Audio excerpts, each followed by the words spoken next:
Right now we're in the process of finishing our full test on the Can-Am Defender Pro HD10 and Defender Limited. Let's check in with CT Racing and UTV On Demand's Alan Knowles for a sneak peek at that project. Hey, I'm Alan Knowles from CT Racing, out here at the YO Ranch in Texas for UTV On Demand. Came out here to test the new Can-Am utility vehicles. The Defender series is what we're testing. The Defender platform's been around for a few years, but for 2020 they've introduced some new stuff and some upgrades.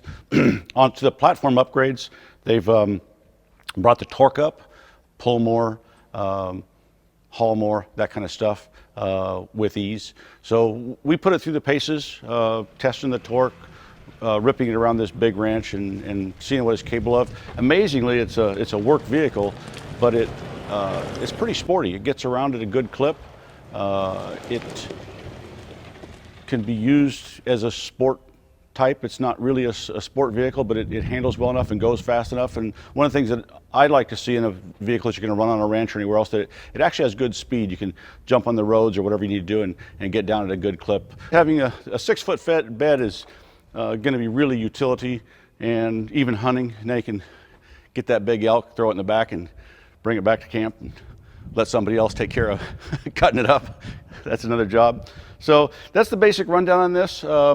We enjoy driving it. It handles well, does everything well. It is a little bit wider than the past units, so it's added stability and has good ground clearance. It'll pull, I think, a little bigger tire. I've seen one on the farm that they were running 30-inch tires on it, so if you need more ground clearance, that's going to be an easy fix and away you go.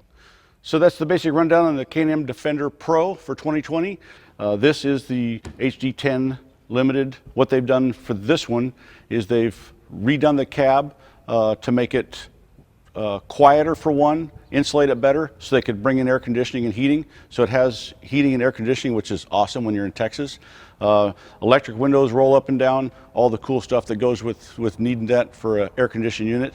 So the air conditioning, the climate control is real easy. Set it, forget it. It keeps up real well. Didn't have any problem in good heat that we saw out here. And that's definitely going to be worth it if you're in locations where you get the high humidity and the high heat and don't want to be in that environment. You can get right out of it. So that was the impressive part of this. They also worked on brought the torque up with this platform to make it pull better. It's a really good utility vehicle for kind of dual use. It handles well enough, goes well enough. You can use it for recreation, sport type stuff. Great for hunting, and then as a work unit as well on a farm. We put it through its paces pretty hard yesterday, climbed a lot of gnarly stuff and dropped off some stuff to see if we could kill it, and we weren't able to, so it gets my stamp of approval. It held up to everything I put it through. Overall, I like the unit a lot. It's not normally what I spend my time in, but for a unit that you can get out and do stuff with, it's really a solid way to go. So after testing this thing for a day or so, I think that you probably need one. Get your check put out, write a check. Defender Limited, awesome unit. You'll find a way to abuse it like I did. It'll hold up well. Go get it. Alan Knowles, out. Thanks, Alan. There's definitely some exciting things happening with the Defender lineup this year. Make sure to subscribe to UTV On Demand so you don't miss our full test.